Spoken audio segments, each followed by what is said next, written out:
The Radio Memories Network is brought to you in part by Liberated Syndication. Podcast publishing made easy. Libsyn.com. That's Libsyn.com. Welcome to the Old Time Radio Network Western Stories, riding into the Wild West of gunfighters, tales of cattle drives, and sheriffs. Those tales of rough and rowdy adventures of those heroes of the Wild West. We now go back to the early days of Westerns on the radio and our imaginations with our feature presentation. Brace Beemer.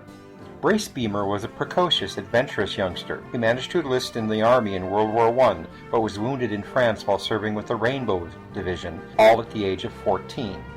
Beemer began his radio career in 1922 in Indianapolis and joined station WXYZ in 1932. He'd been the narrator of the Lone Ranger program, as well as playing Sergeant Preston on Challenge to the Yukon. He also appeared as the Lone Ranger himself at public appearances, since the station owners felt he fit the role physically better than series star Earl Gracer. After Gracer was killed in a car accident in 1941, Beemer took over the main role, continuing as the character until the last live episode in 1954. Unfortunately, he was unable to get much other work in radio during his tenure or after, as his distinctive voice typecast him in sponsors' minds.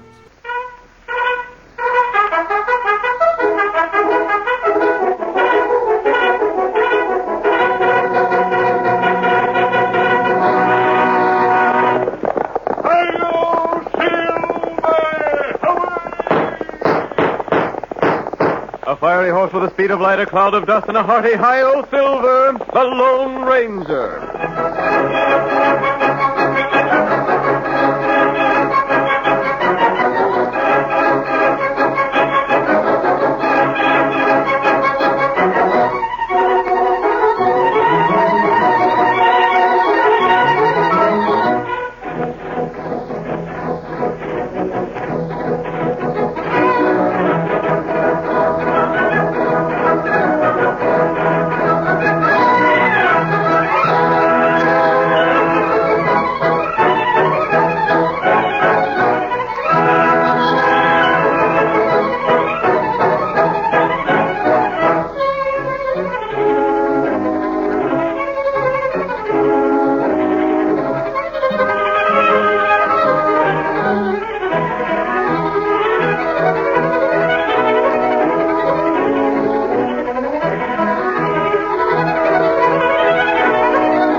People of 7 states thrilled to the daring action of a phantom figure of the plains who rode in the cause of justice. No one ever knew where he came from nor where he went when he completed his heroic deeds. But even today the cowboys gather around the campfire and tell stories of this famous masked man, of his heavy 6 guns with their bullets of silver, of his great white horse, the fastest the West has ever known. Hi-yo, Silver! Here he comes, riding like the wind, blazing new trails in the West of old. The Lone Ranger rides again. Come on, Silver, old boy! That's it, old fellow! We have a big jam ahead of us! We must hurry, old boy! Hi-yo, Silver! Away!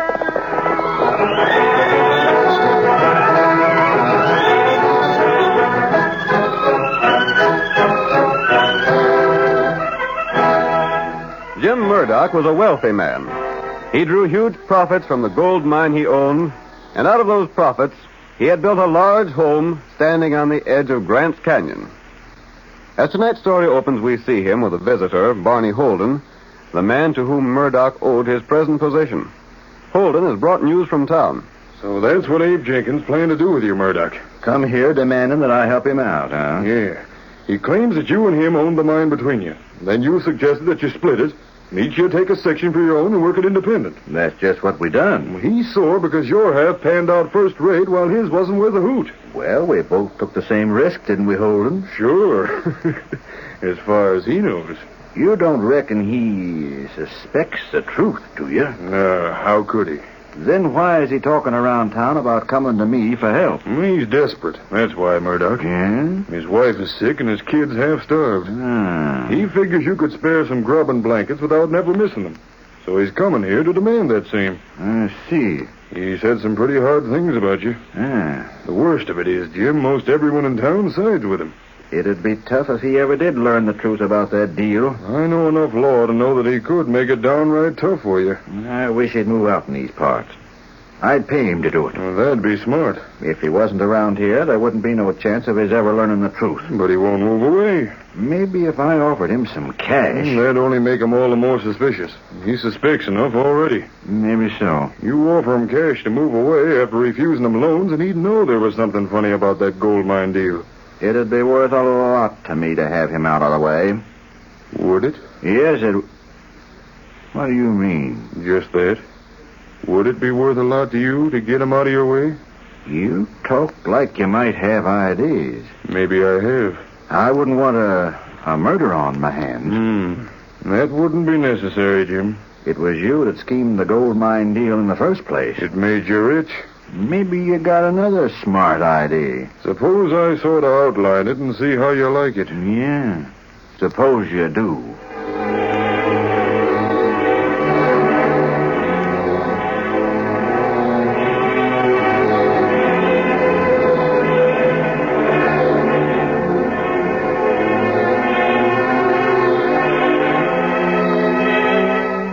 While Murdoch and Holden made further plans against Abe Jenkins, the man they'd already robbed, Jenkins was making his way to Murdoch's home.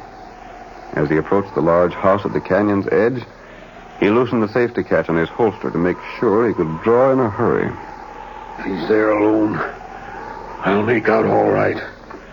Hate to think of robbing a man, but I'd do more than that to see Martha and the kids warm and well-fed for once. Hope he's alone in there.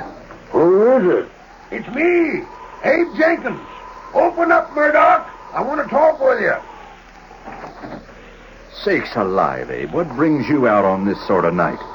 Step inside. I aim to. Sit down by the fire and warm up.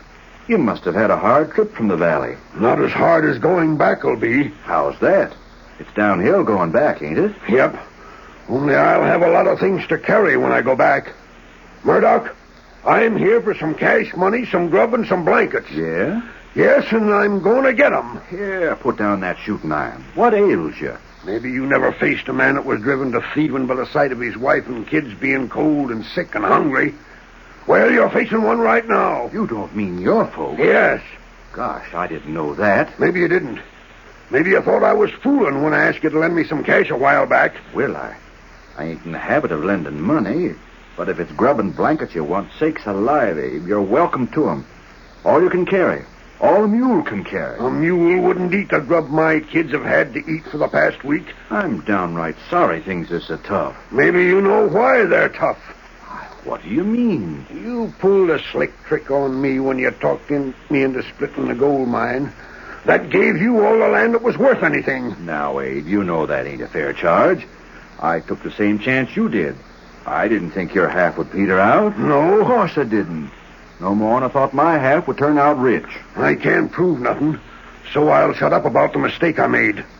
But I'm getting food and blankets. Why, sure. Come on, Abe. We'll fix up a big bundle for you to take along with you. I don't know what to make of you, Murdoch. Why? You're acting a darn sight different about this than I thought you would. I ain't as bad as you tried to tell everyone I was, Abe. How'd you know what I've been telling folks? I hear things. Maybe you heard me telling it around that I hope someday to prove that you knew half of the mine was no good. No, I ain't heard nothing like that. There ain't no truth in it. Maybe not. But what about that stuff? Come on with me and you'll get it. Gosh, Jenkins, I'm glad to help you and your folks out.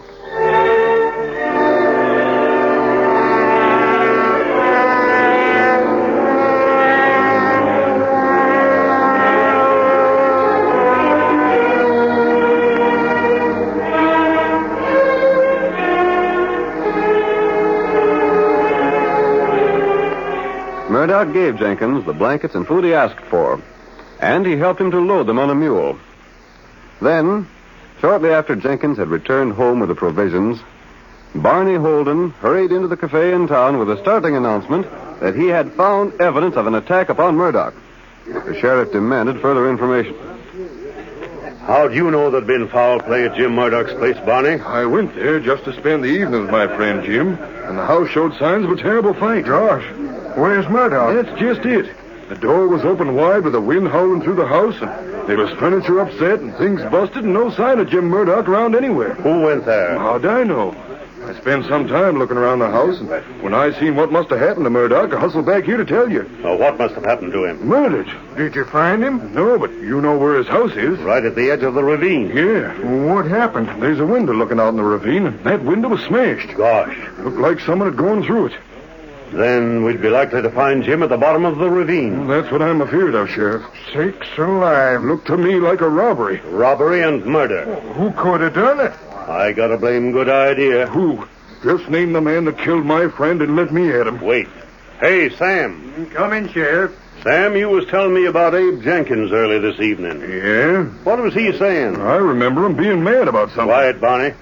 Go on, Sam. Well, as I recollect, Abe Jenkins was vowing he'd make Jim Murdoch hand out the things he was needing. Just so. Abe Jenkins, huh? Why didn't I think of him?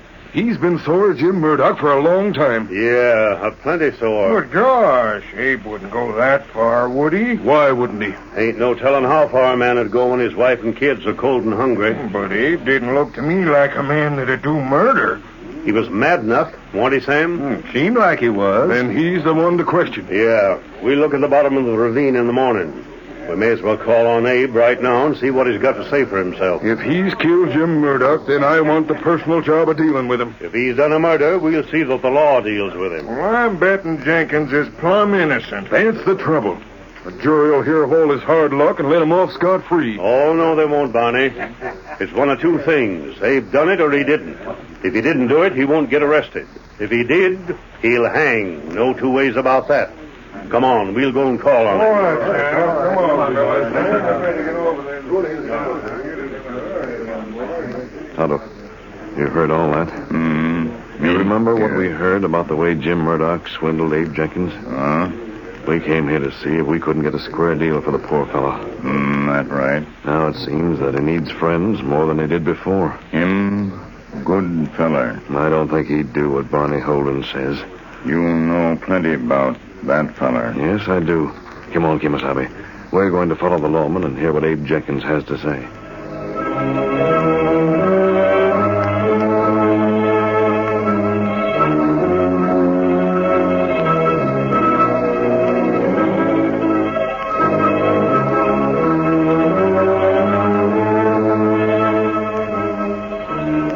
The sheriff and Barney Holden, accompanied by a group of men, went immediately to Jenkins' home to question Abe. The Lone Ranger and Tonto followed them without being observed. And when the party arrived at the house, the masked man and his companion were in a position to overhear what was said. We'll stay by this window, Tonto. We can hear what's said inside the place. That's right. Now, rap again, Sheriff. They must be to home. Hey, ain't that one of Murdoch's mules tied there? Looks like it. Who is it? The law. Open up, Jenkins. Sakes alive, Sheriff. What's the trouble? Want to ask you a few questions. Not so loud. You'll wake the youngsters. Been doing some cooking here, ain't you? We just fed the kids and they went to sleep. First time in weeks they had blankets enough to keep them warm. Yeah? Where'd the blankets come from? And Jim Murdoch gave them to me. When? Why, tonight. I went there and he gave me a pack of food and some blankets and loaned me a little cake. That ain't true. What? You know blame well Murdoch don't give things away. I never heard of him giving anything away in my life. He don't. But he did so. You don't think I stole them from him, do you, Sheriff? Never mind what I think right now. What happened while you were there? Nothing. Why? You have a row with him? No. Listen to him. Jenkins, you was telling everybody that you'd get help from Murdoch or you'd know the reason why. He was right glad to help me. Wait. Let me ask something, Sheriff. What's all these questions about anyway? Listen here, Jenkins. What else did Murdoch give you? Well, he let me borrow a mule. What else? Nothing else. Look here. Jim Murdoch ain't going to you, Sheriff, and said I stole from him, has he? He ain't come to me, no. Then what's Jenkins, did he give you his gold watch? Gosh, no. Or that fancy diamond ring he wears? No. Then what are they doing there in your fireplace mantel? Oh, how'd they get there? Leaping snake. Take a look, Sheriff. I see him. Them's Jim Murdoch's all right. I didn't put him there. I don't know how they got there. Sheriff, what's this mean? You better come along with me, Abe. For what? I ain't done nothing. Take him into custody, boys. No, you can't. He's told you the truth. We'll investigate some more in the morning. Investigate what? The bottom of Grant's Canyon. That's where we'll likely find the body. Body? Oh. Jim Murdoch's body. Hold on, you don't mean... Sheriff, you ain't saying that... Take him away, boys. He's to be held on a charge of murder.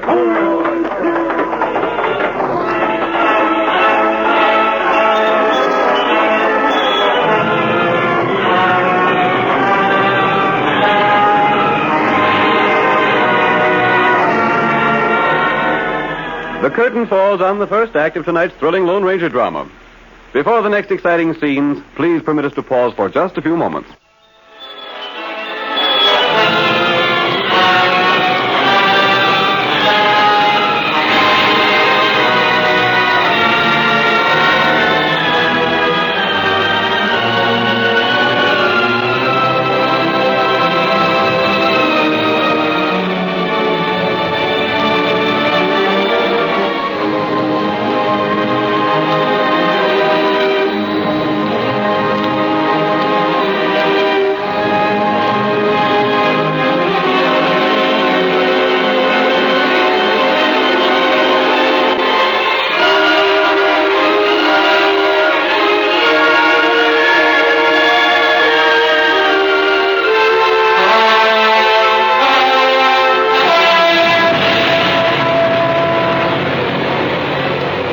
Now to continue our story.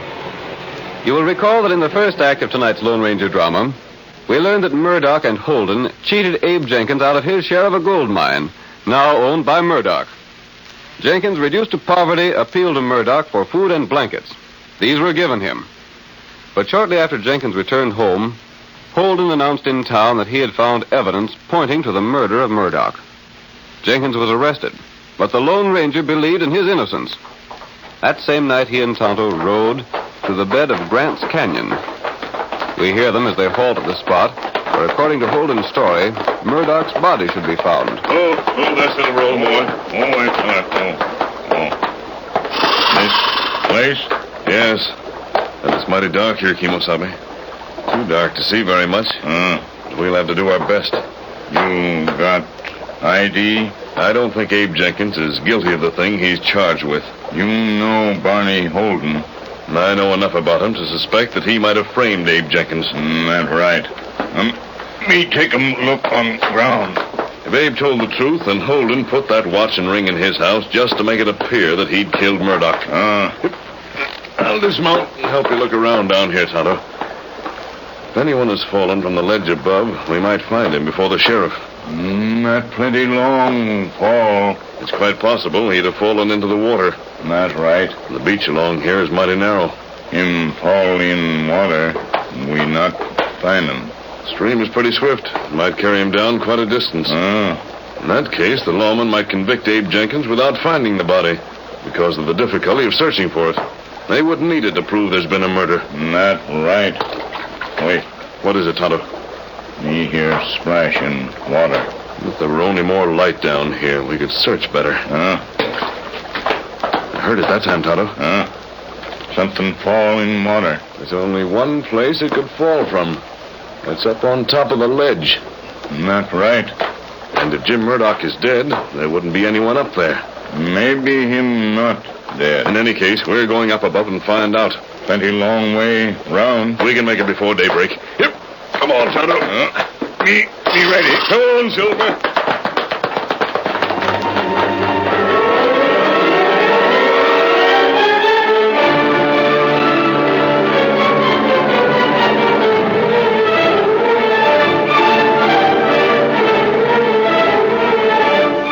The masked man and Tonto could not find Murdoch's body. Instead, they were disturbed by loose stones falling from the direction of Murdoch's home above at the top of the canyon. And they made their way to the house to investigate.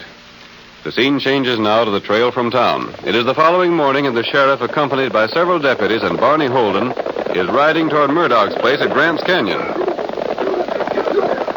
Door's open just like you said, Barney. Sure it is. I wouldn't have no reason to tell what wasn't true, would I? We didn't find no sign of Murdoch at the bottom of the ravine. That don't prove nothing. The water could have carried him away. Sure it could. Come on there. Should we go right in and search the place, Sheriff? What do you think we come here for? To sit on the steps? I was only asking.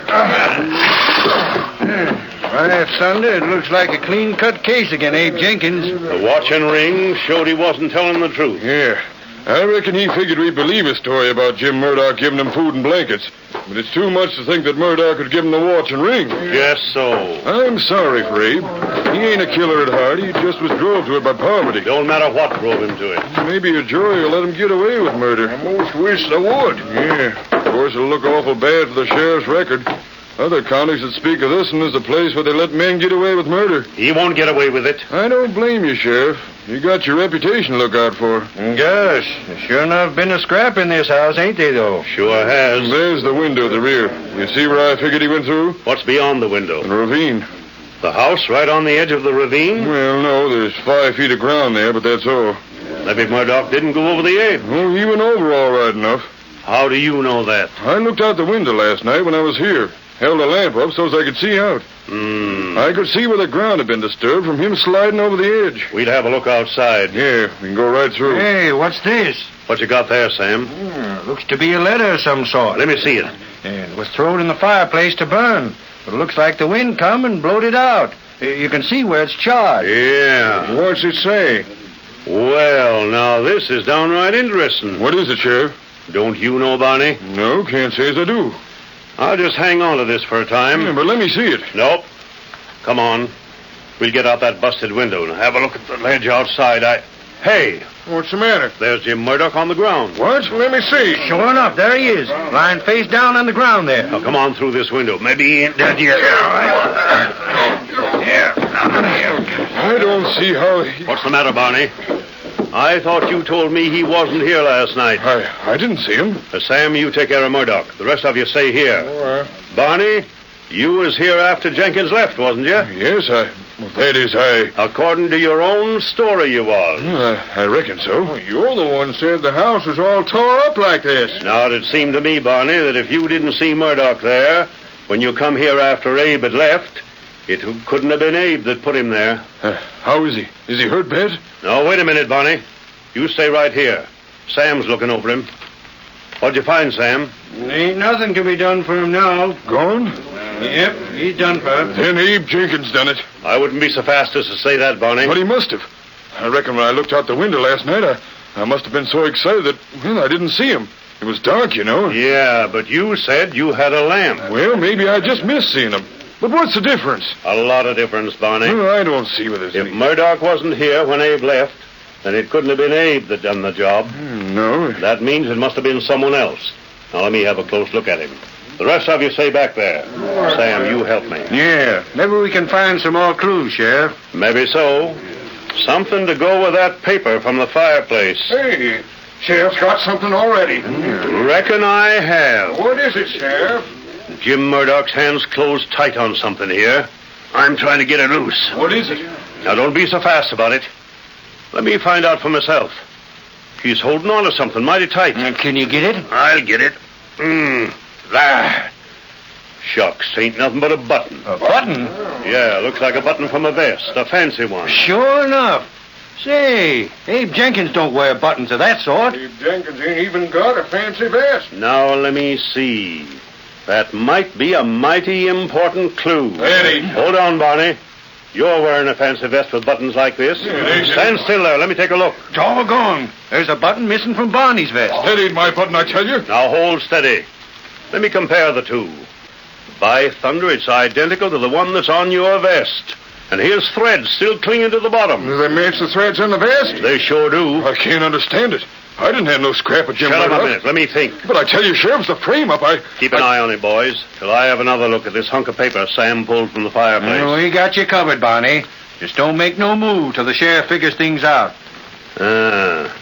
This here paper, Barney, tells about you owing a sight of money to Jim Murdoch. It ain't so. It ain't the truth. It's a note promising to pay him $5,000. I never owed no money like that. How would I owe him such money? He never loaned money in his life. Now, if you was here last night and found out Abe Jenkins had been here before you... Oh, I was here. Listen to me. Shut up and let the sheriff talk. You might have found out that Murdoch did just what Abe said he done. You mean Murdoch might have really give Abe food and blankets? Sure he might have. Then Barney sees a chance to get rid of Murdoch. Throw the blame on Abe and burn this note so as he wouldn't have to pay it. Listen to me. I tell you, that ain't so. There ain't a word of truth in it. That note's a forgery. Let me see the name signed to it. This your writing? No, it ain't. I never wrote that. I reckon a jury will have to decide that, Barney. This note shows the motive for you wanting to kill Jim Murdoch. But I didn't, I tell you. And him having tore a button from your vest, maybe as you was trying to push him through the window, eh? I didn't. I've been framed, I tell you, framed. I didn't do it. Me and Jim Murdoch was the best of friends. Well, there's Murdoch. Here's this note. Here's the button. And there's your vest. Looks to me like we got more of a case again you than again Abe Jenkins. He ain't. Didn't he have the watch and ring? Didn't he have other things? According to your own story, Barney, you was here after Abe Jenkins left. You could easily have stole the watch and ring and put him in his house. When could I have done it? After you got in there with me last night. Reckon we'll take you to the calaboose. We'll jail both you and Jenkins till we find out a few more facts. Just 1 minute. Hey, the masked man. I have something to say. Don't any of you make a move. Look at them 2 guns, and there's an engine with him. Where'd you come from? Maybe them 2 killed Jim Murdoch. Maybe they didn't. Go on, stranger. Speak up. I've been waiting for you. Barney, there's just one man who can prove you are not guilty of murder. Who's that? I'm that man. You? I'll do it on one condition. Oh, name it. Just name it, that's all. That you tell the truth and the whole truth. About what? Who are you, anyway? That's not important. You better do what he says, Barney, or you'll swing as sure as shooting. Tell the truth about last night. What do you mean? You and Murdoch planned to frame Abe Jenkins for a murder, didn't you? Murdoch didn't want Abe Jenkins to learn the truth about the gold mine. So the 2 of you plotted to get him out of the way. Yeah, but Isn't that the truth? I didn't have no part in it. It was all Murdoch scheming. You mean Murdoch schemed to disappear and let you tell the story about Abe fighting with him so's Abe would hang and be put out of the way? That's right. All I was to do was to tell you about the fight here. And to take the watch and ring and put them in the Jenkins home. Yes, but I didn't have no part in the murder. And why did Murdoch want Jenkins out of the way? He was afeard that someday Jenkins might learn that I'd made a survey of the gold mine and told Murdoch that half was no good. And it was on the strength of that Murdoch split the claim and gave Abe the worthless part? Yes, that's the honest truth. Now you gotta keep your word. You gotta prove that I ain't guilty of a murder. Me get feller up now. You stand up. Murdoch ain't dead? No. He's roped and gagged. I didn't see that before. It was done in such a way you couldn't see it, Barney. But the sheriff. Sheriff, you knowed he weren't dead. So the deputies, they seen him close. Sure, we knowed it. That masked man come to me last night and told how he'd seen Murdoch fixed in the ledge to look like a man fell over into the water down below. No gang cut loose. You squealer. Murdoch, I didn't know. It was your scheme in the first place. Shut up. Maybe you can save your hides by turning over what rightfully belongs to Abe Jenkins. You see, Barney, as I told Murdoch last night, the stone from the ledge fell down below and brought Tonto and me here. We saw what you were doing and told the sheriff everything. Yeah. And then during the ride here, I got a button from your vest and put it where it looked like I took it from the dead man's hand. Framed. As for that burned paper, the masked man put that in the fire. Oh, that masked man. He's the one that's done it all. Yep, he's the one. I reckon, Murdoch, the best way to catch a couple of rats that try to frame an innocent man for murder is to pull the same sort of tricks on them. Oh, don't take us to jail. Listen, I'll give Abe half my claim. Well, maybe Abe will settle for a half, and maybe he'll take it all. But whatever Abe wants, he's going to get. We'll take him the news he's waiting to hear.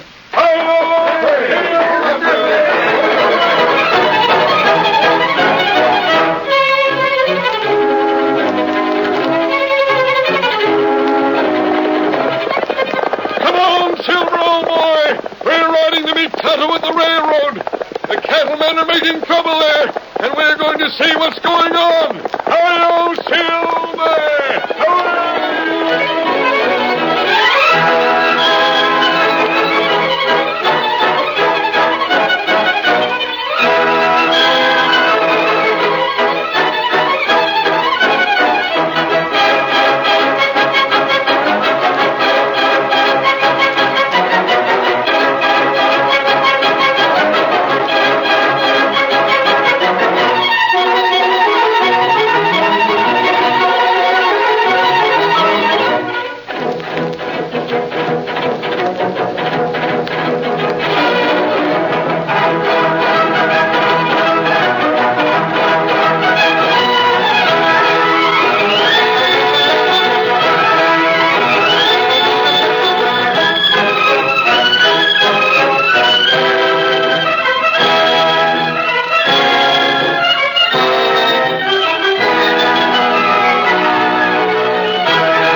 you have just heard is a copyrighted feature of the Lone Ranger Incorporated.